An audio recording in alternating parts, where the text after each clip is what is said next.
Ano oras palabas nung ano, nung Katadya? 9. Oy, napapanood ko yung ano, yung palabas ni Lolo Imaw eh. Alam mo ba na may asawa yung si Lolo Imaw?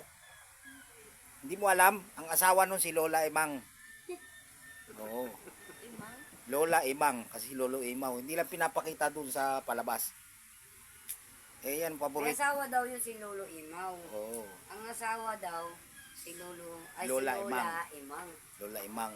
Sabi ni Papa mo. Tapos Nakita daw niya. ang paborito kong sinasabi ni Lolo Imaw. Sabi niya, dumating na ang panibagong tagapagligtas ng kaharian ng Encantadia. Sabi niya gano'n eh. Tapos meron pa si sinabi Ching eh. Kailangan makaisip tayo ng sandata upang masugpo ang ating mga kalaban, mga alagad ni Hagorn. Sabi niya. Eh nakaisip si Lolo Imaw.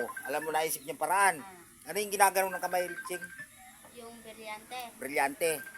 Eh ngayon, 6 na ang naisip ni Lolo Imaw. Sabi ni Lolo Imaw, kailangan huwag kayong maliligo ng 6 na buwan. Sabi ganun. Yun ang naisip niya kasi sa ating pwersa na mga Encantadia galing sa Lireo ba yun? Sabi nung yung Simba yung Danaya ba yun? Sabi, Lolo Imaw, anong nararapat? Kailangan 6 na buwan kayo huwag maliligo. Sa ating pwersa, gaganon mo lang yung kilikili mo daw. Ganyan. Tapos gaganon mo yung kamay. Ano ba yun? Brilyante. Oh, brilyanting kilikili, gaganon mo. Eh, 6 na buwan din naligo, talo yung mga tauhan ni Hagorn. Oh, naamoy nila yung kilikili eh. Kaya natalo yung mga tauhan ni Hagorn. Powerful yun. Mas powerful yun, no? Diba? Gaganon mo yung kilikili.